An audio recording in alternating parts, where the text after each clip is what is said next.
final, but Raven is still alive. Nang napatay ni JB yung bumaril sa daddy niya, ay agad niya itong nilapitan na agad niyang kinuha yung kamay niya at diniin sa tama ng kanyang ama. Nagtulungan sila ni Yaya Madel sa pagtulak sa wheelchair para madala nila agad sa hospital na mas kinatakot ni JB nang binabana ng matanda yung kamay niya na nasa dibdib nito at habang nasa sakyan na sila ay pilit na pinapalakas ni Yaya Madel si Antonio na lumaban nito habang binilasan naman ni JB ang kanyang pagpapatakbo lalo't alam niyang kritikal ang ama niya dahil sinigurado ng lalaking bumaril na mamamatay ito kaya pinuntirya niya yung dibdib niya para matamaan yung puso ng matanda.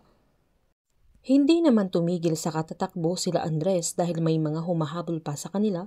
at nang paakyat na sila ng hagdan ay huminto si Isabel na sinabihan niya ang binata na hindi na niya kayang tumakbo kaya sinabihan naman ni Andres na konti na lang kaya wag siyang sumuko,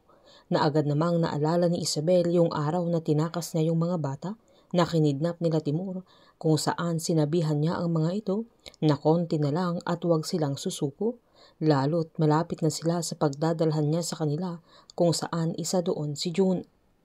Nang makabalik naman si Max kila Greg ay agad niyang pinakita yung hard drive at sinaad niyang nakuha na niya yung package na agad namang tinanong ni Greg kung nasaan si Andres na agad namang sinabi ng dalaga na wala na ito kaya tinanong ni Gab kung ano ang ibig niyang sabihin na agad namang pinaliwanag ni Max na tinakas na niya si Isabel at umalis na sila.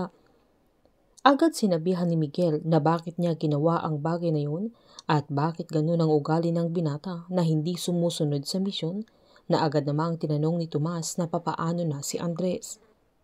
Sinaad ni Greg na tapos na ang misyon at hindi parte ng kontrata yung ginawa ni Andres kaya wala na silang pakialam sa kanya at bahala na siya sa buhay niya kaya iiwan na nila ito. Sabay sinanyasan niya si Miguel na i-drive na niya yung van at aalis na sila.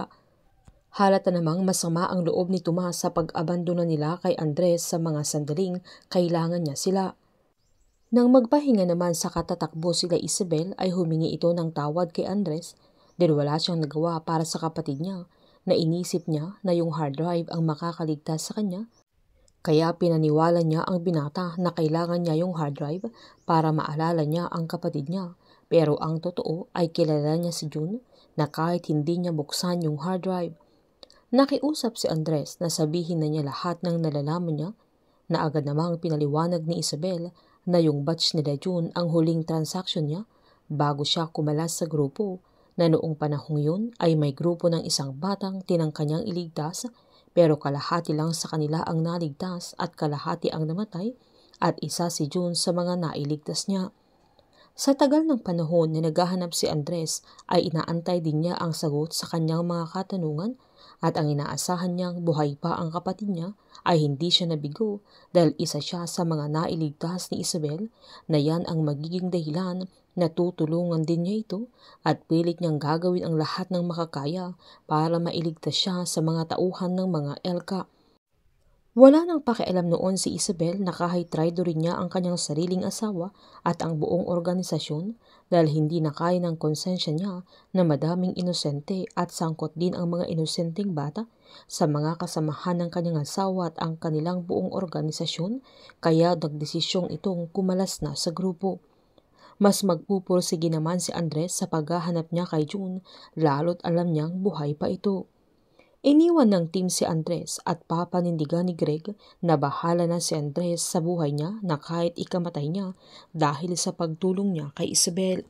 Sa sandaling yan ay mapapatunayan ni Andres na wala na pala siyang halaga sa team dahil nakaya nilang iwan ang binata na kahit alam nilang delikado ang buhay niya. Painit ng painit ang mga tagpo, sabay-sabay po nating subaybayan ng advance episode ng Incognito dito lamang po sa aking channel. Patuloy lamang po manood at mag-subscribe para ma-update po kayo sa mga susunod na episode. Marami pong salamat.